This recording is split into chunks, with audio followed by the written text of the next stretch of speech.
What if I told you that the most important dress you've never heard of is sitting in a museum right now, holding secrets about sex, power, money, and rebellion that would make even our modern influencers blush? The Spitalfields Mantua wasn't just a dress. It was a weapon, a statement, a revolution stitched in silk. And what you discover at the end about who actually wore these magnificent creations will completely shatter everything you thought you knew about 18th century fashion.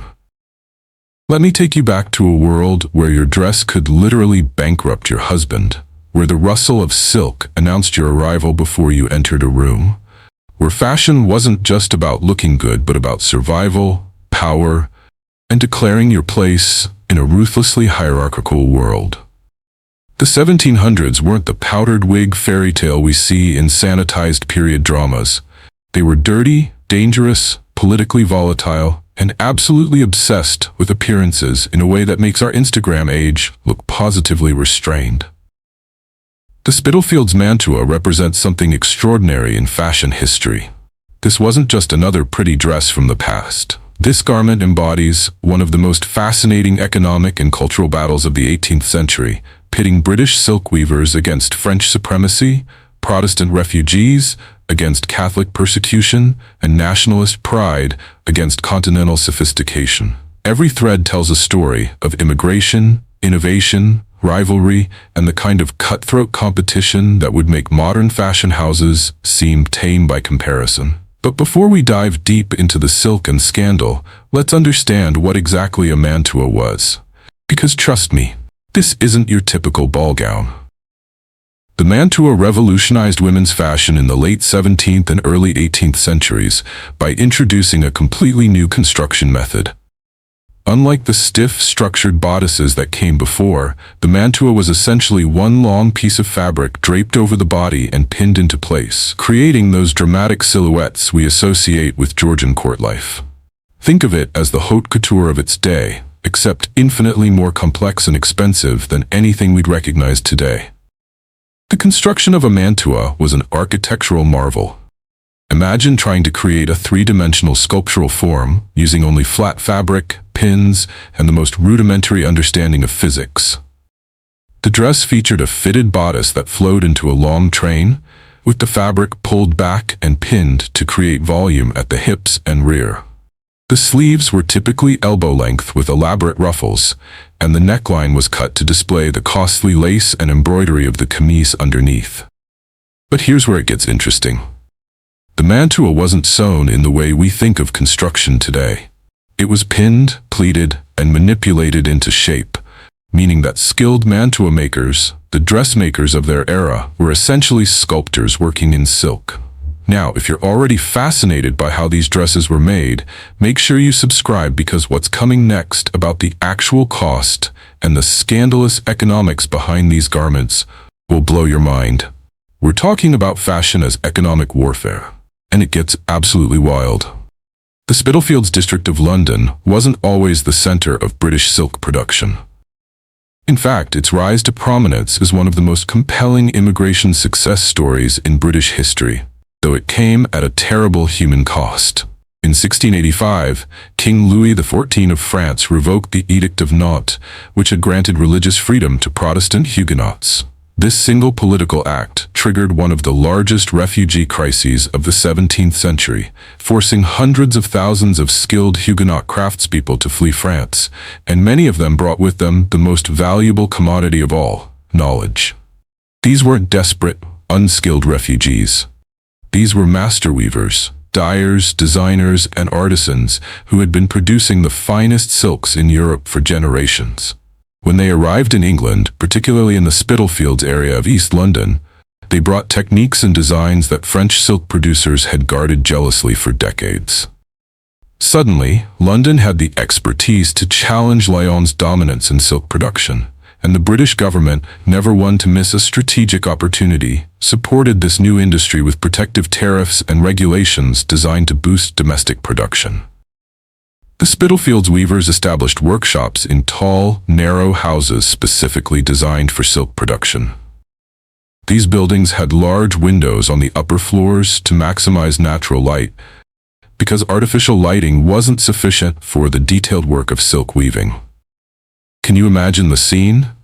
Dozens of massive looms occupying entire floors, the constant clacking of shuttles moving back and forth, weavers working from dawn until they literally couldn't see anymore, creating fabrics so fine and complex that each inch might take hours to complete.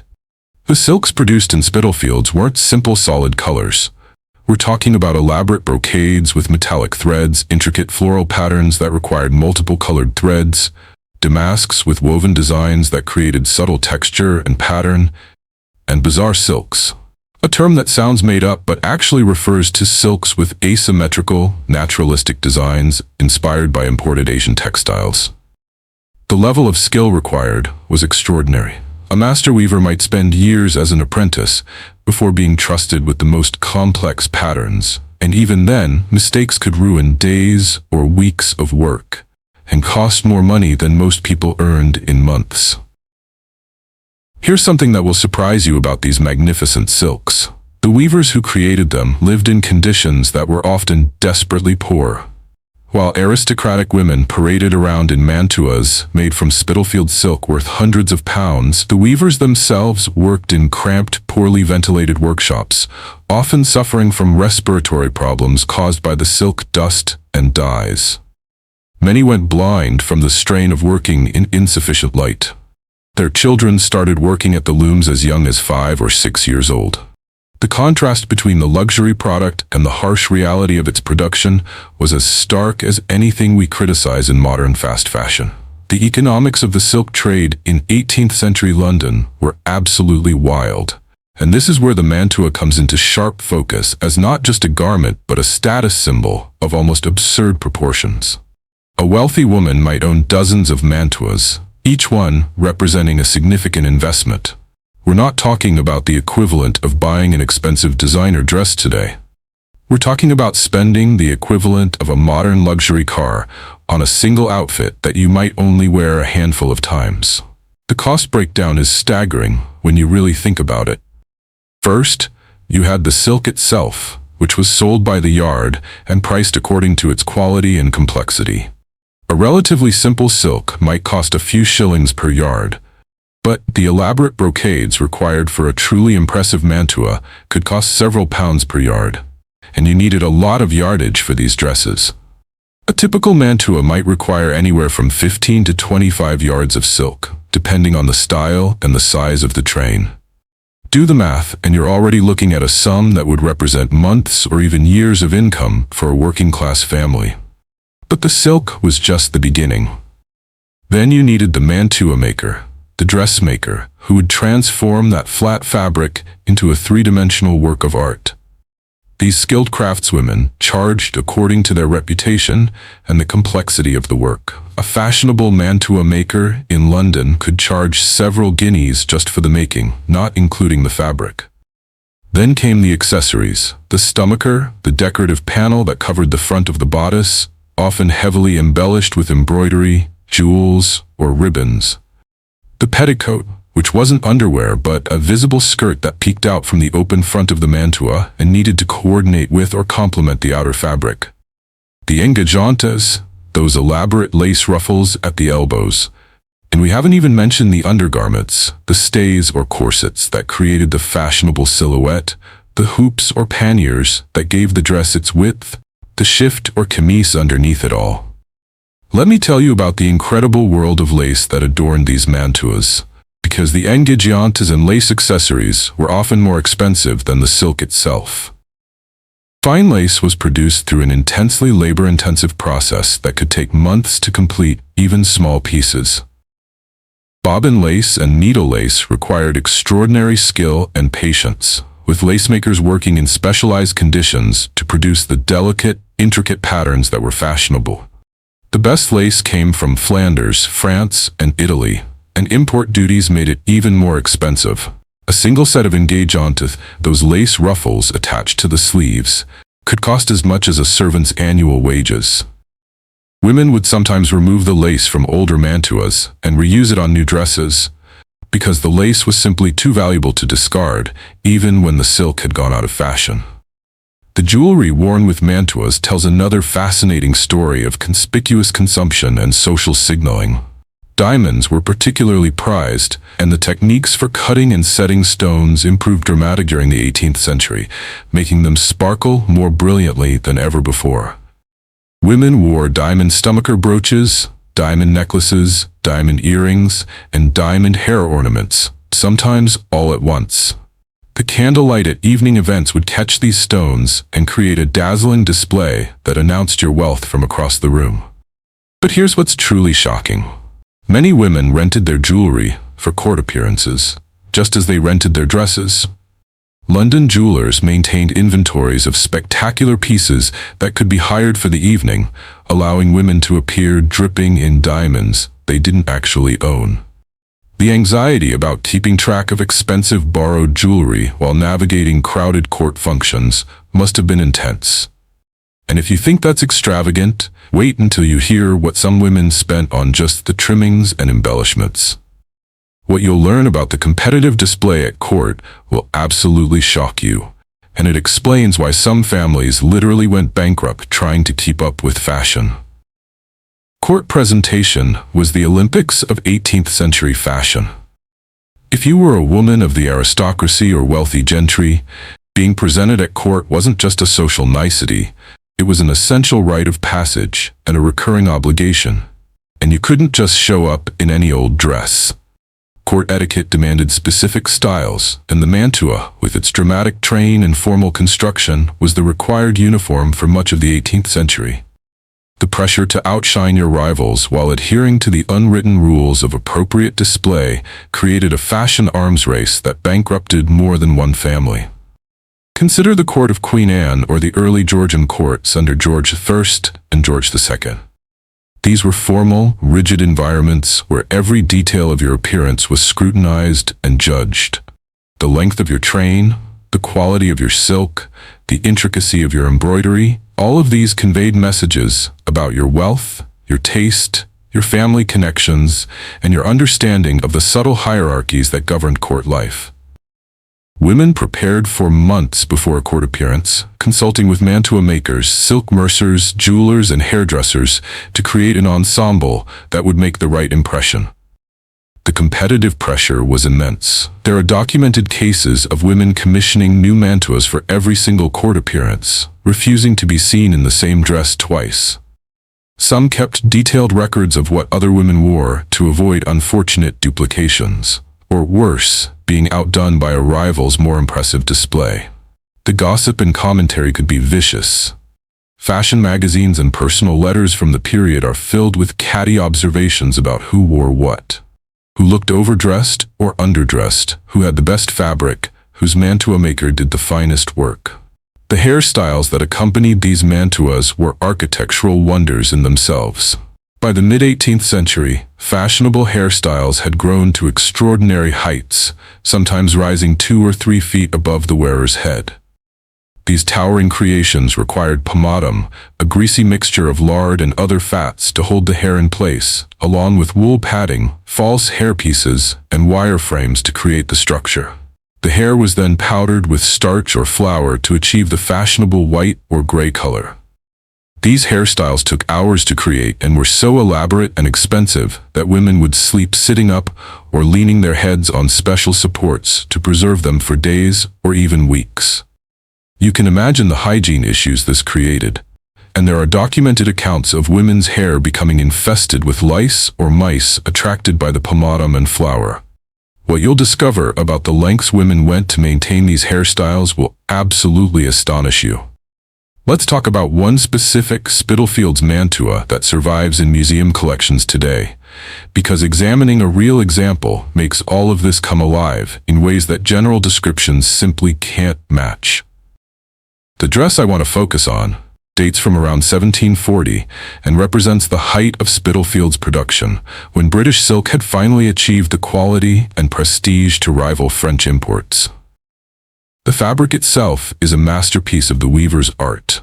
It's a silk brocade featuring an elaborate floral pattern with roses, carnations, and other blooms rendered in multiple colors against a lustrous background. The flowers aren't small or subtle. They're bold, three-dimensional designs that use shading and texture to create depth and realism. Gold and silver metallic threads are woven throughout, catching the light with every movement. When you see this fabric in person, it's almost overwhelming. The colors remain vivid after nearly 3 centuries. The metallic threads still gleam. You can clearly see the individual skill required to weave each section. The way the pattern repeats across the width of the fabric, but with subtle variations that prevent monotony. The construction of this particular mantua showcases the technical expertise of its mantua maker. The pleating at the back is precisely executed, creating that characteristic silhouette where the fabric is drawn back from the front and gathered at the rear, then allowed to fall in a train. The bodice fits closely to the torso, with the fabric manipulated and pinned to create smooth lines without visible gathers or puckering. The sleeves are set in with care, and the elaborate cuffs feature multiple layers of the silk arranged to display the pattern to its best advantage. What's particularly interesting about this mantua is the evidence of later alterations. Like many 18th century garments, this dress was modified and updated as fashions changed. You can see where the original construction was let out or taken in, where new pieces were added, or old sections removed. This wasn't a dress that was worn once and then preserved. This was a working garment, an expensive investment that its owner wanted to get maximum use from. Even as styles evolved, the conservation challenges faced by museums preserving these mantuas are immense and fascinating. Silk is an organic material that degrades over time, becoming brittle and fragile. Light exposure causes fading and weakens the fibers. The metallic threads can tarnish or corrode. The dyes used in the 18th century weren't always stable, and some colors fade more quickly than others, dramatically altering the original appearance of the garment. Museum conservators must carefully control temperature, humidity, and light levels to slow deterioration. They can't wash these garments in any conventional sense. Dust and accumulated grime must be removed using specialized gentle techniques. Sometimes the silk is so fragile that it can't be displayed at all without risking further damage, so these magnificent dresses remain in storage, seen only by researchers and conservators. If you're loving these details about how actual historical garments were constructed and worn, you definitely need to subscribe, because we're about to get into the scandalous stories of specific women who wore these mantuas and the incredible drama that surrounded court fashion. The personal stories behind these dresses are where history really comes alive. These weren't just beautiful objects. They were worn by real women navigating complex social worlds, dealing with financial pressures, family expectations, and personal ambitions. Let me tell you about some of the women who would have worn Spitalfields Mantuas and the fascinating, sometimes tragic circumstances of their lives. Lady Mary Wortley Montagu is one of the most colorful characters in early 18th century British society. A brilliant writer, world traveler, and social commentator, Lady Mary moved in the highest circles of London society and was known for her sharp wit and even sharper pen. She was also deeply invested in fashion and appearance, understanding that in her world, how you presented yourself was a form of power. Her letters contain vivid descriptions of court dress and the social dramas that surrounded it. She wrote about the anxiety of preparing for court presentations, the enormous expense involved, and the way women competed for attention and advantage through their dress. But Lady Mary also criticized the system she participated in, noting the absurdity of spending fortunes on clothes while neglecting more serious pursuits. What's fascinating about Lady Mary is the way she navigated the contradiction between intellectual substance and fashionable display. She was genuinely accomplished, having introduced smallpox inoculation to Britain after learning about the practice during her time in Turkey. She wrote poetry and essays that were widely admired. Yet she also understood that in her society, being taken seriously required looking the part. Her mantuas would have been made from the finest Spitalfields silks, cut by the best mantua makers, and worn with the confidence of someone who knew exactly what message she was sending. Then there were women like Elizabeth Chudleigh, the Duchess of Kingston, whose life reads like a scandalous novel. Elizabeth was breathtakingly beautiful and knew how to use her appearance to maximum advantage. She caused a sensation at a masquerade ball by appearing in a flesh-colored dress that made her look nearly naked, a publicity stunt that would fit right in at a modern red carpet event. Her mantuas were legendary for their extravagance and their daring style. She pushed boundaries while technically staying within the rules of court dress, and she used fashion as a tool in her complicated romantic and financial schemes. Elizabeth's story ended in disgrace when it was revealed that she had committed bigamy. But during her heyday, she was one of the most watched and imitated women in London. Another fascinating figure was Sarah Churchill, Duchess of Marlborough, one of the most powerful women in early 18th century England. As Queen Anne's favorite and confidant, Sarah had enormous political influence, and she used fashion as one of her tools of power. Her mantuas were always magnificent, but also carefully calculated to convey messages about her status and taste. When her relationship with Queen Anne soured and she fell from favor, the change was reflected in her fashion choices and her exclusion from the court circles where she had once reigned supreme. Sarah's story demonstrates how fragile social position could be, even for the wealthy and well-connected, and how fashion was intimately tied to political power. These women understood something crucial. In a world where women had limited direct power, fashion was a legitimate form of influence and expression. Your dress announced your wealth, your connections, your taste, your creativity, and your understanding of social codes. A well-chosen mantua could open doors, attract advantageous attention, and establish your reputation. A poorly chosen one could mark you as an outsider, a provincial, or someone who didn't understand or couldn't afford the standards of fashionable society. But let's dig deeper into the technical aspects of how these mantuas were actually made, because the craftsmanship involved is truly extraordinary and represents skills that have largely been lost to time. The process began long before the mantua maker ever touched the fabric. First came the design phase. A wealthy client would consult with her mantua maker about the style she wanted. They might look at fashion plates, those illustrated style guides that circulated in the 18th century, showing the latest trends from London and Paris. They would discuss the occasion for the dress, the client's preferences regarding color and decoration, and the practical considerations of budget and timeline. The mantua maker would take measurements, though the techniques for measuring and achieving fit were quite different from modern methods. Then the client would visit silk mercers to select her fabric. This was a serious undertaking.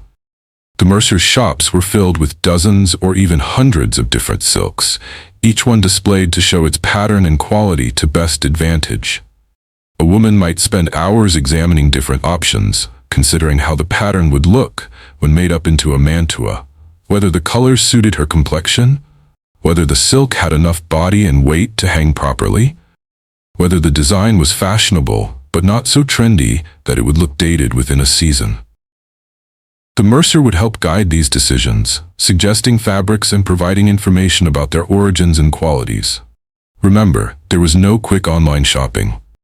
This was a slow, deliberate process that required expertise and experience. The silk mercers themselves were important figures in London's commercial life. They were often wealthy men who had invested significant capital in their businesses. They maintained relationships with silk importers and domestic producers, staying informed about the latest patterns and qualities available. A successful silk mercer needed to understand not just the technical qualities of different silks, but also the nuances of fashion and taste. He needed to guide his customers toward purchases that would satisfy them, while also moving his inventory profitably. The relationship between a fashionable woman and her preferred silk mercer could last decades, built on trust and mutual understanding. Once the silk was selected and purchased, it was delivered to the mantua maker's workshop. Here's where the real artistry began. The mantua maker had to visualize how that flat fabric would transform into a three-dimensional garment. She needed to understand how the silk would drape, how its weight would affect the lines of the dress, how the pattern would align across seams and pleats. This wasn't pattern making in the modern sense. There were no standardized commercial patterns. Each mantua maker developed her own methods and techniques, often guarded as trade secrets. The construction process was complex and time-consuming. The mantua maker would begin by draping the silk directly on the client's body or on a dress form, pinning and manipulating the fabric to create the desired shape.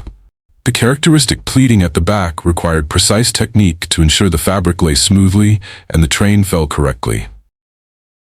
The bodice had to fit closely without gapping or pulling, a significant challenge given the limitations of the fastening methods available. Most mantuas fastened down the front with pins or ribbons, threaded through eyelets, hidden by the decorative stomacher. The interior construction was just as important as the exterior appearance. The pleats were anchored with strong stitching to ensure they held their shape. The bodice might be lined and stiffened with canvas or buckram to provide structure. The seams were finished with tiny, nearly invisible stitches. A skilled mantua maker took pride in the quality of her interior finishing, even though most of it would never be seen. This was the mark of true craftsmanship. What you'll discover about who actually did this work and the conditions they labored under will truly surprise you, because the story of mantua makers is both inspiring and sobering. Mantua makers occupied an interesting position in 18th century society. They were skilled craftswomen running their own businesses at a time when women's economic opportunities were severely limited. Many mantua makers were independent businesswomen, keeping shops, managing staff, handling finances, and building reputations that could span decades. The most successful became wealthy and influential in their own right. They advised aristocratic clients not just on fashion but on broader matters of taste and style.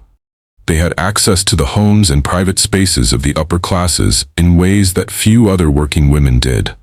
Yet their work was also physically demanding and precarious. The fashion business was subject to the whims of trend and the economic fluctuations that could leave clients unable or unwilling to pay their bills. Aristocratic customers were notorious for running up large debts with their mantua makers and then taking months or even years to pay, if they paid at all.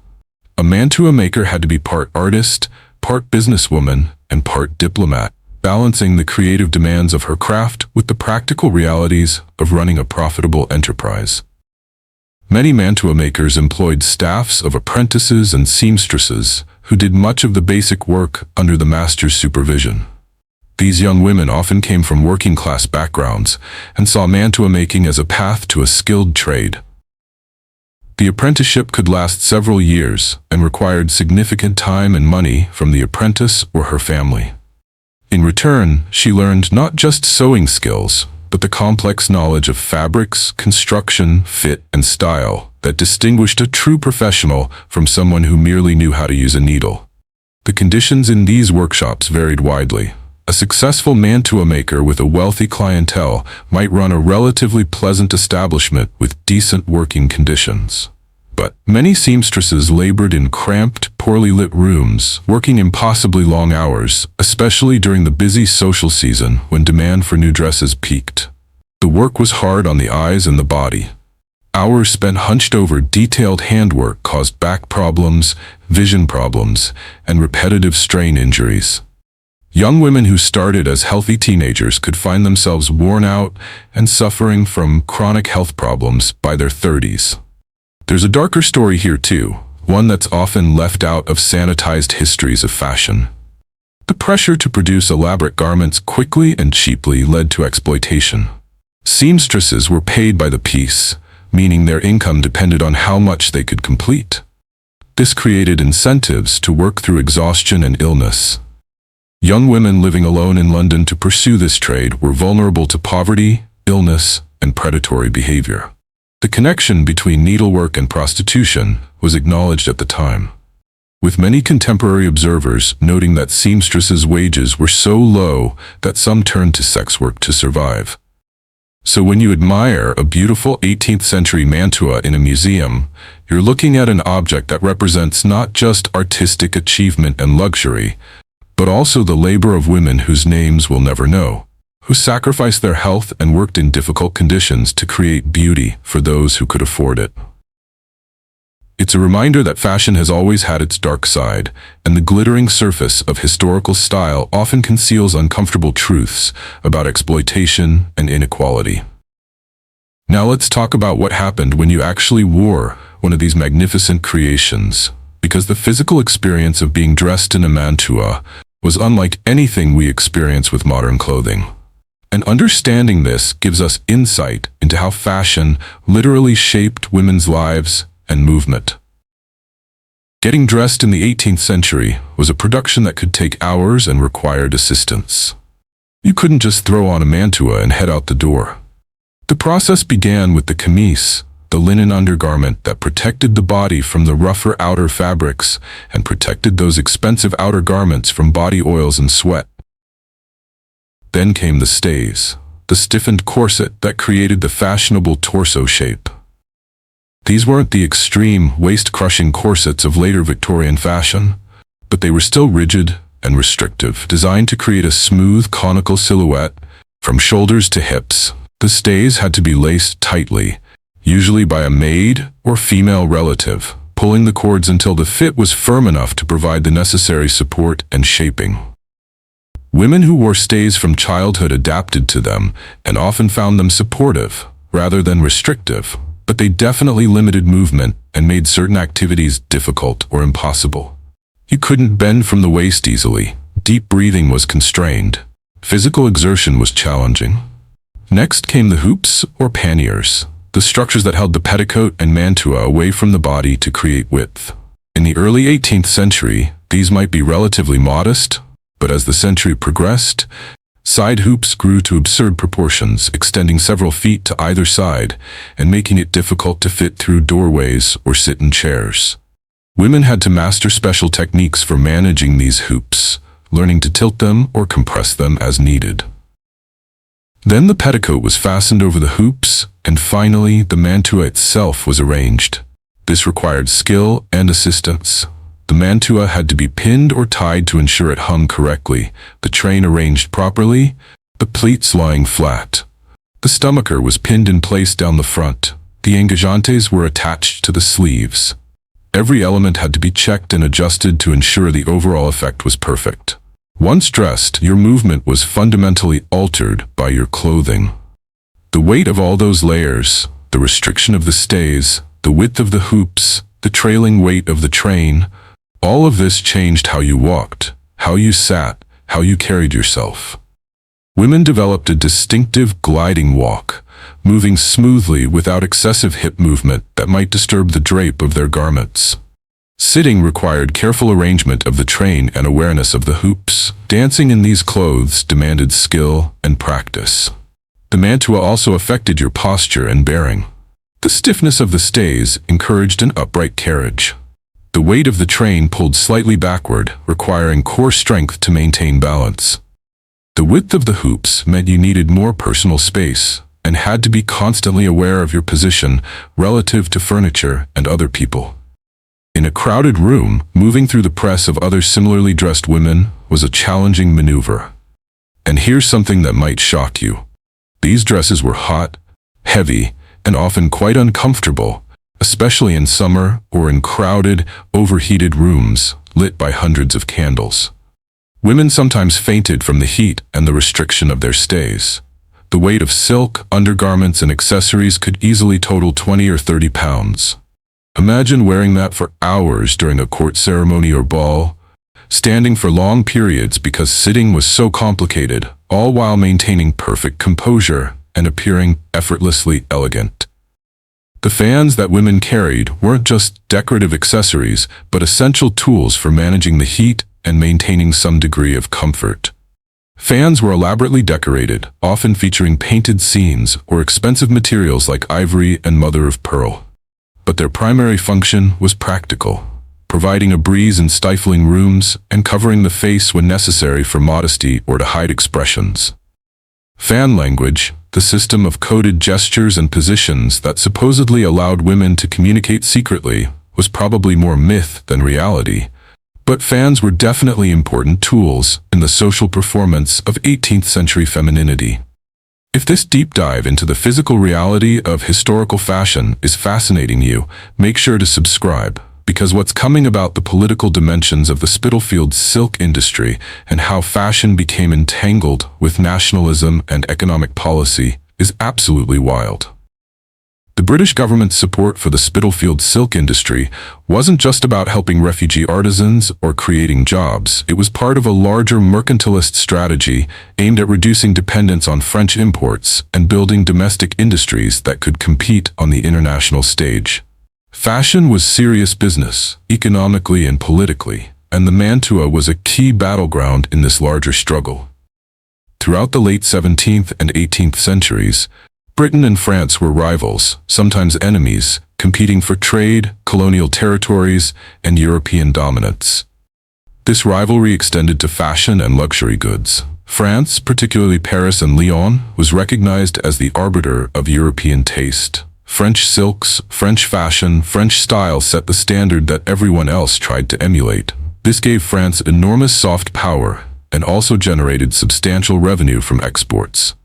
Britain wanted to break this dominance, and the Spitalfields weavers offered an opportunity.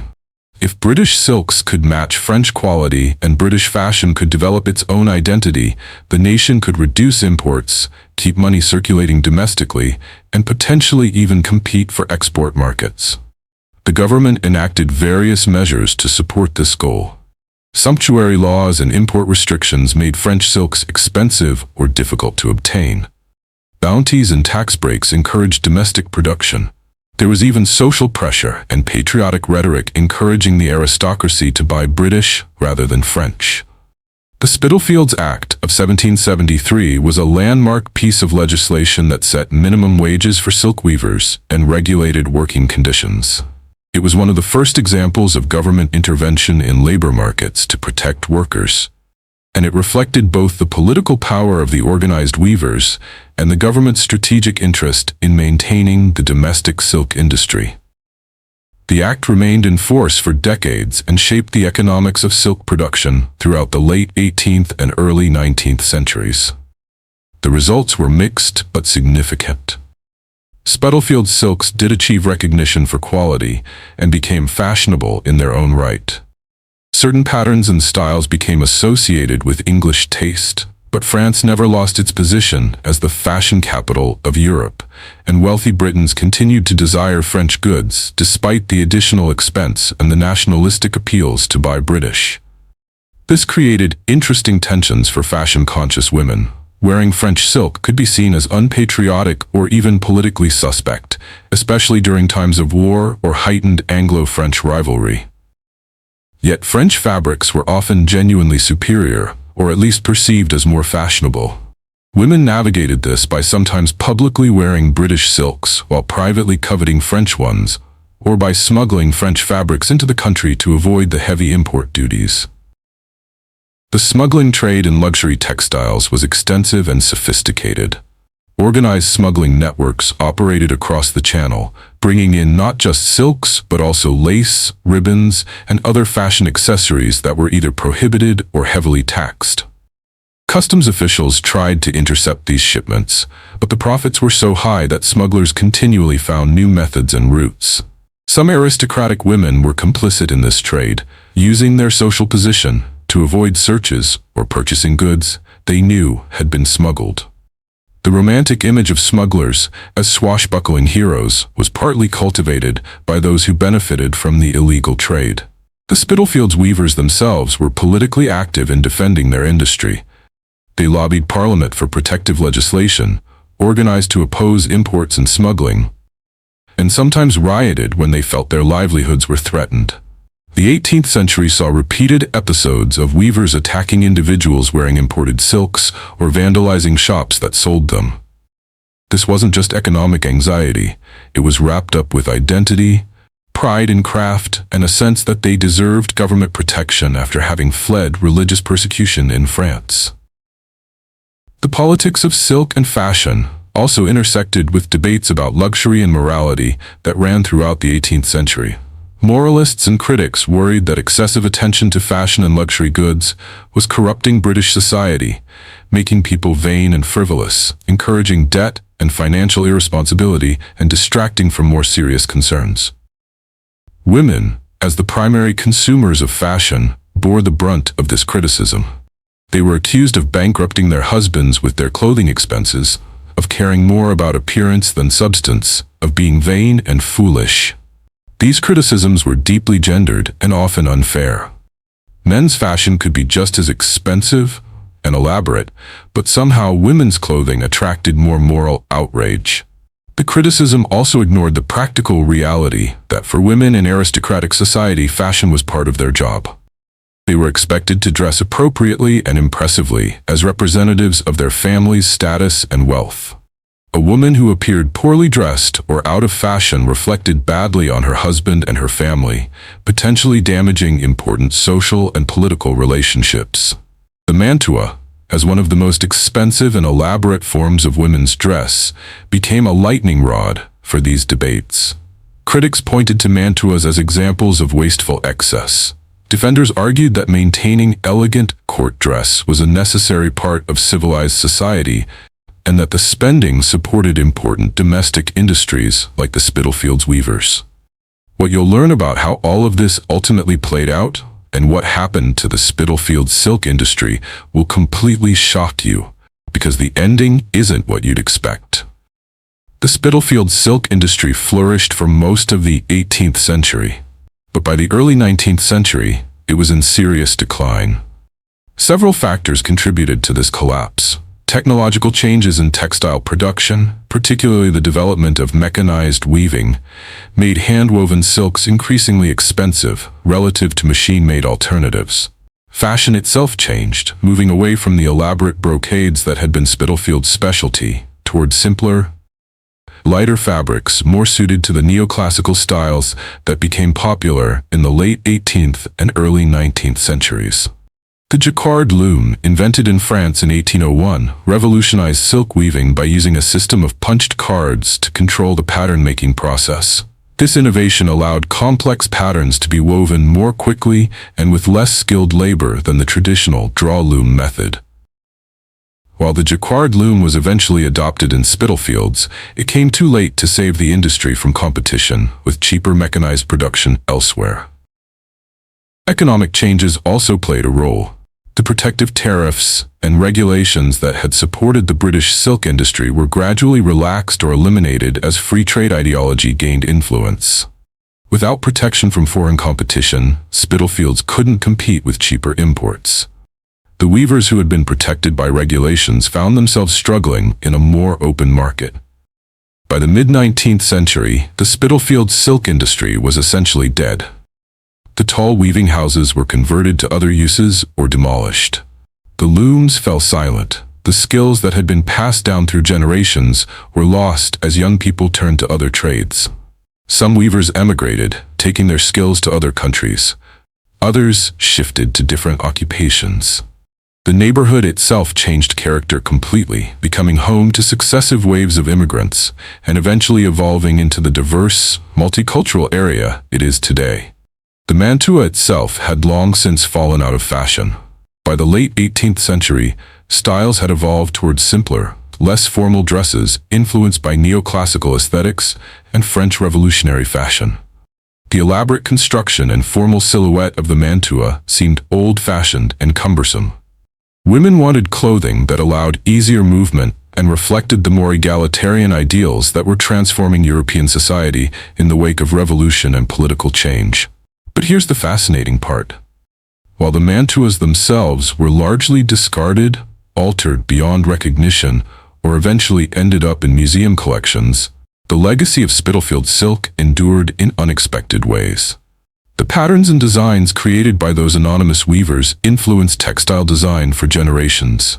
The technical innovations they developed spread throughout the industry, and the neighborhood itself, though no longer a center of silk weaving, remained a place associated with craft, creativity, and the contributions of immigrant communities to British culture. Today, when we look at a surviving Spitalfields mantua in a museum, we're looking at an object that connects us to multiple stories. The story of skilled craftspeople creating beauty under difficult conditions. The story of women navigating complex social worlds where appearance mattered intensely. The story of economic rivalry and nationalism playing out in fashion choices. The story of religious persecution and refugee communities rebuilding their lives. And ultimately, the story of change and adaptation as industries rise and fall and fashion moves on relentlessly. These dresses are also remarkable survivors. Think about what had to happen for an 18th century mantua to still exist in the 21st century. Most clothing from that era is long gone, worn out, altered repeatedly until nothing of the original remained, or simply discarded when it fell out of fashion. For a mantua to survive, it had to be valuable enough that someone chose to preserve it, lucky enough to avoid damage from insects, moisture, or rough handling, and eventually important enough to be acquired by a museum or collector who understood its historical significance. The mantuas that survive today are therefore a very biased sample. We tend to have the most elaborate, most expensive examples, because those were the ones considered worth preserving. Simpler, everyday versions, if such things even existed, are mostly lost. This means our understanding of 18th century fashion is skewed toward the most elite and formal end of the spectrum. We know a lot about court mantuas, but much less about what women wore for less formal occasions, or what the middle classes wore when they tried to emulate aristocratic style. If you're still with me at this point, I want to thank you for your attention and dedication to really understanding the depths of historical fashion. Make sure you subscribe, because the surprising and shocking fun facts I'm about to share at the end will completely change how you think about these magnificent dresses and the world that created them. Let's talk about some of the specific techniques and design elements that made Spitalfields silks so special and so prized, because the devil really is in the details. And these details reveal an almost unbelievable level of skill and artistry. One of the hallmarks of high-quality Spitalfields silk was the complexity of the weaving patterns. These weren't simple stripes or checks. We're talking about elaborate floral designs with multiple colors, varying textures, and sophisticated shading effects, all achieved through the weaving process itself, not painted or embroidered on afterward. Creating these effects required a draw loom, a complex piece of equipment that allowed the weaver to control individual warped threads to create intricate patterns. Operating a draw loom required at least two people, the weaver and a draw boy, a young assistant who sat above the loom and pulled cords that raised specific warped threads according to the pattern. The coordination between weaver and draw boy had to be perfect. They worked together in rhythm, sometimes for hours, to create just a few inches of patterned fabric. The concentration required was intense. A single mistake could ruin the pattern and require painstaking unpicking and reweaving, or in the worst cases, could mean the fabric was spoiled and unusable. The patterns themselves were designed by professional silk designers, artists who specialized in creating designs specifically for woven textiles. They had to understand not just aesthetics, but also the technical limitations and possibilities of the weaving process. A beautiful design on paper might be impossible to weave, or might require such complex setup and execution that it would be prohibitively expensive. The best designers could create patterns that were both beautiful and technically achievable, that would look good in the flat fabric, and also when made up into a mantua, where the pattern might be cut, pleated, and arranged in ways the designer had to anticipate. Anna Maria Garthwaite was one of the most important silk designers working in Spitalfields in the mid-18th century. Her pattern books survive and provide incredible insight into the creative process behind these magnificent fabrics. Garthwaite created hundreds of designs over her career, each one meticulously rendered in watercolor to show exactly how the finished silk should look. Her designs featured naturalistic flowers, exotic birds, and flowing foliage arranged in patterns that were both fashionable and feasible to weave. She worked closely with specific weavers, adapting her designs to their technical capabilities and preferences. Her success demonstrates that women could achieve professional recognition and financial independence in the male-dominated world of textile design, though she remained an exception rather than the rule. The colors in these silks were achieved through dyeing, another highly skilled process. Different dyes required different techniques and mordants, chemicals that helped the dye bond with the fiber. Some colors were notoriously difficult to achieve or prone to fading. True black was challenging and expensive, requiring multiple dyeing processes. Certain shades of red or purple required rare or costly dye stuffs. The most expensive silks might incorporate threads dyed with multiple colors, creating subtle gradations and shading effects. Natural dyes came from a wide variety of sources, each requiring specific knowledge to use effectively. Indigo, imported from India and the Americas, produced blues. Madder root created reds and pinks. Weld gave yellows. Cochineal, made from crushed insects from Mexico, produced brilliant scarlets and crimsons, but was extremely expensive. Logwood, despite producing beautiful purples and blacks, was initially banned in England because the colors weren't light-fast and would fade quickly. The dyer's expertise in combining these natural dyes, controlling temperature and timing, and using the right mordants made the difference between a fabric that retained its brilliance for centuries and one that faded within years. Metallic threads were another mark of luxury. Gold and silver threads weren't actually solid metal, but rather thin strips of metal wound around a silk core. These threads caught the light and added sparkle and visual interest to the fabric, but they also made the weaving process more difficult. Metallic threads were stiffer and more prone to breaking than pure silk. They required careful handling and added significantly to the cost of the finished fabric. Some Spitalfields silks also incorporated voided designs, where parts of the pattern appeared to float against a sheer background. This effect was created by weaving certain areas with a loose weave or with easily removed threads, creating sections of the fabric that were semi-transparent.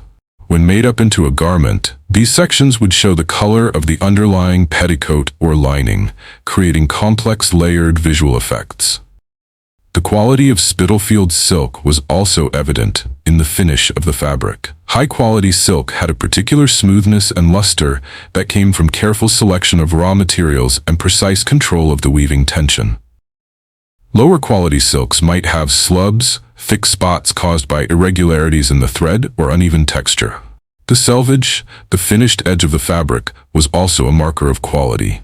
A clean, even selvage indicated careful work and proper setup of the loom. All of these technical elements combined to create fabrics that were genuinely extraordinary.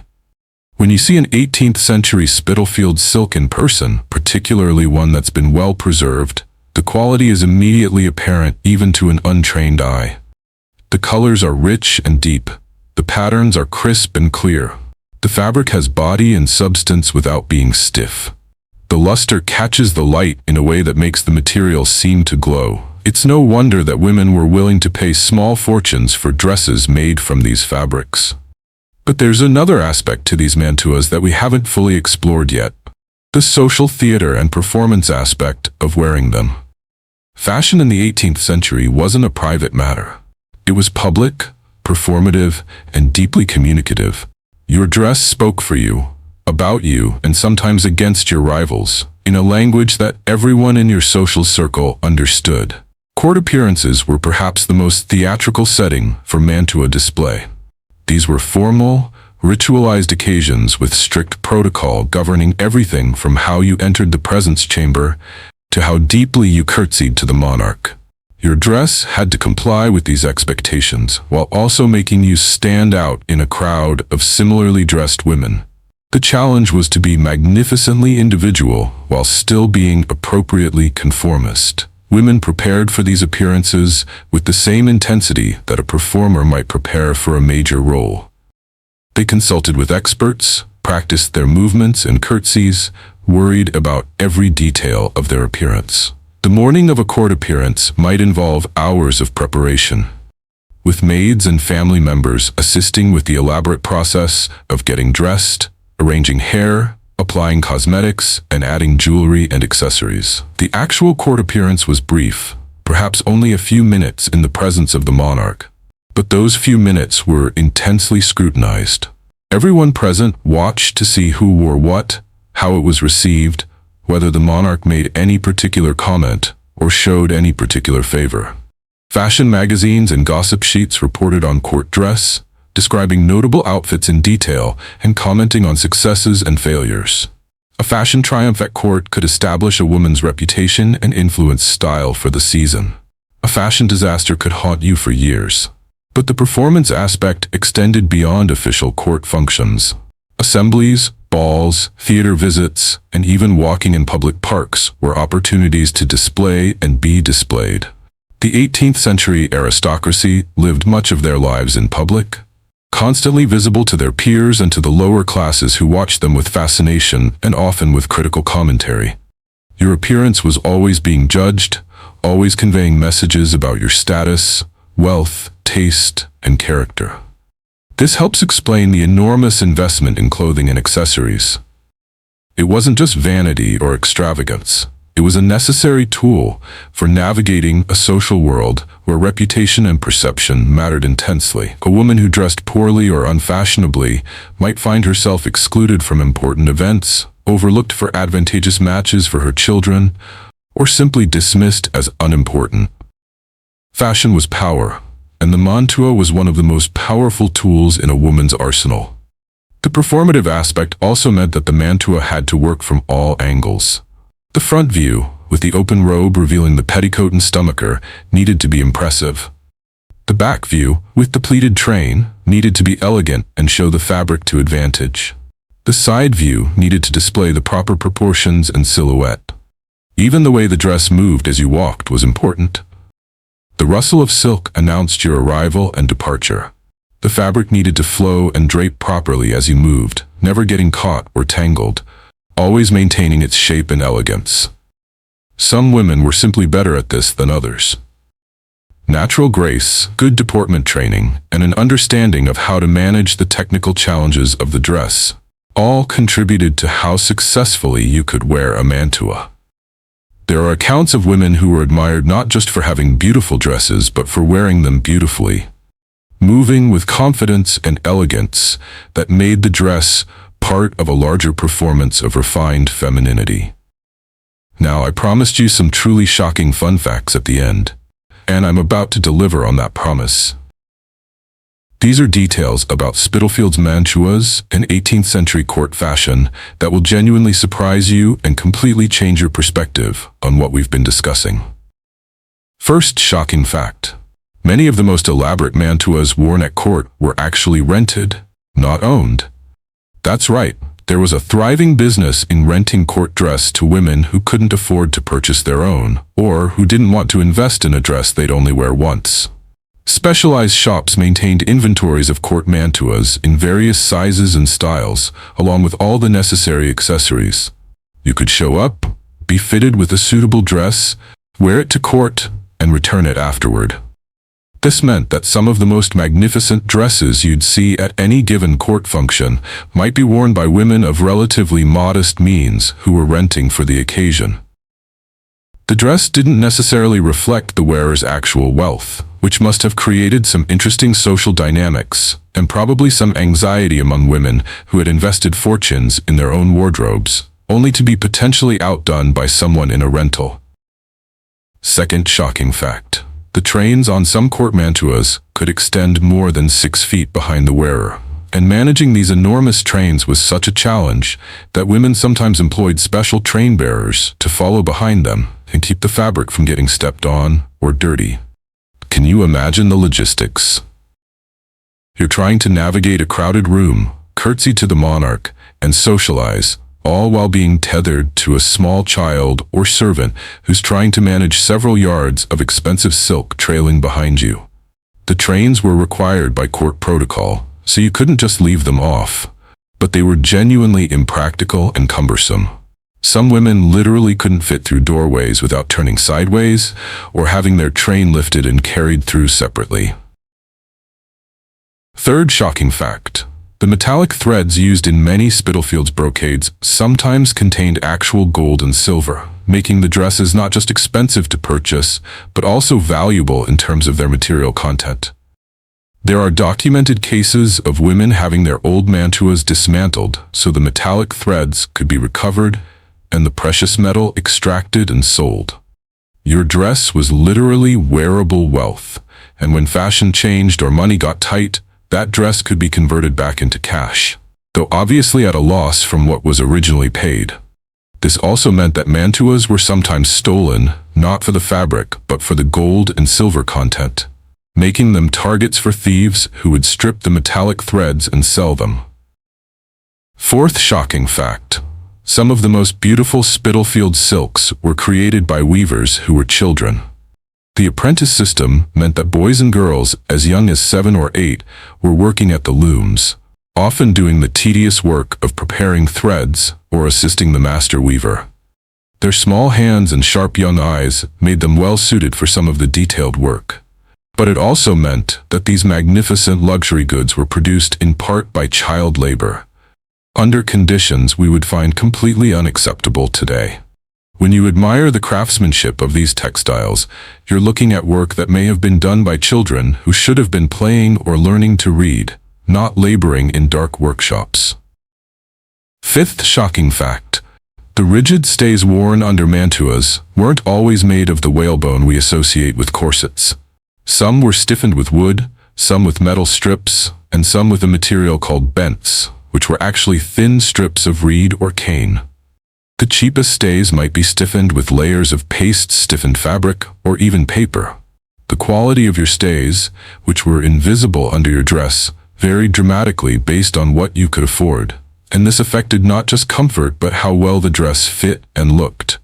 Women would sometimes invest in really good stays and then economize elsewhere because the foundation garment was so important to achieving the right silhouette. Sixth shocking fact: some mantuas survive today with documented histories of being worn by multiple generations of women, altered and updated repeatedly over decades of use. A mantua that was made in 1720 might be worn by a grandmother at court, then altered for her daughter in 1740, then altered again for her granddaughter in 1760, with each generation updating the sleeves, changing the trimmings, adjusting the fit, but keeping the basic garment because the silk was too valuable to discard. These multi-generational dresses represent not just fashion history, but family history, connecting women across decades through shared material culture. Seventh shocking fact: the white lead makeup that women wore with their elaborate mantuas was literally poisoning them. This makeup was popular throughout the 18th century and gave skin the fashionably pale, smooth appearance that was considered beautiful. But white lead is toxic, and regular use caused serious health problems including neurological damage, digestive issues, and death. Women knew it was dangerous. Contemporary sources acknowledged the risks, but fashion pressure was so intense that many continued using it anyway. So these women dressed in their magnificent mantuas, looking absolutely stunning by the standards of their time, while simultaneously slowly poisoning themselves in pursuit of beauty. Eighth shocking fact: the term Mantua itself is probably a corruption of Mantua, the Italian city, suggesting that the style originally came from Italy rather than being a purely English or French invention. Fashion was international even in the 18th century, with styles, techniques, and terminology moving across borders and being adapted to local tastes and manufacturing capabilities. The mantua that became such a symbol of English court dress and British silk production actually had transnational origins, which complicates the neat nationalist narratives about British versus French fashion. Ninth shocking fact: some Spitalfields weavers created subscription patterns, where they would design an elaborate new pattern, but only weave it if they got enough advance orders to make the setup worthwhile. Setting up a draw loom for a complex new pattern could take days or weeks and required significant investment in time and materials. Weavers couldn't afford to do this speculatively for patterns that might not sell. So they would circulate drawings of proposed designs, take orders, and only proceed with weaving if they got sufficient interest. This meant that some of the most elaborate patterns were essentially custom or limited production runs, making mantuas made from those silks even more exclusive. 10th shocking fact: the hoops and panniers worn under mantuas got so wide at certain points in the 18th century that special furniture had to be designed to accommodate them. There are surviving examples of settees with curved back rails and chairs with extra-wide seats created specifically so that fashionably dressed women could sit down. The architecture of buildings sometimes had to be modified too, with doorways widened or special bypass doors created for ladies to enter rooms without having to squeeze their hoops through standard openings. Fashion was literally reshaping the physical environment, forcing the built world to adapt to clothing rather than the other way around. 11th shocking fact: some women actually died from their clothing. There are documented cases of women whose dresses caught fire from candles or fireplaces, and the layers of fabric, especially when treated with flammable stiffening agents, would go up in flames so quickly that the wearer couldn't escape. The combination of wide hoops that brought fabric close to candles, long trailing skirts that could brush against fires, and the difficulty of quickly removing the multiple layers of a mantua made these dresses genuinely dangerous in an era when open flames were everywhere. 12th shocking fact: the Spitalfields weavers developed a secret visual language woven into their fabrics that allowed them to identify their own work and prevent counterfeiting. Certain small details in the patterns, invisible to the untrained eye but recognizable to those in the know, marked a fabric as genuinely from a particular workshop. This was essential in a market where cheaper imitations threatened to undermine the reputation and prices of quality Spitalfields silk. 13th shocking fact: some aristocratic women kept detailed journals documenting every outfit they wore to every social event, recording not just what they wore, but who else was present and what they wore.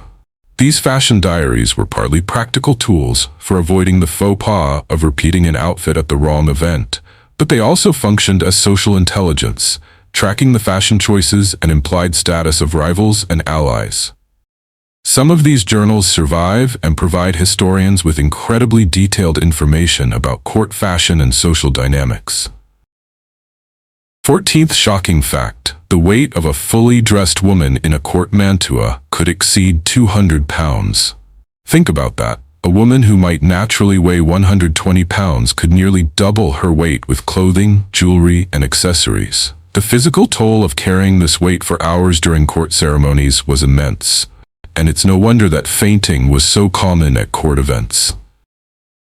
15th shocking fact: some mantuas were deliberately designed to be impractical and difficult to wear, as a way of demonstrating that the wearer was so wealthy she didn't need to concern herself with practical considerations. The more cumbersome and limiting your dress, the clearer the message that you had servants to help you with every task and didn't need to do anything functional yourself.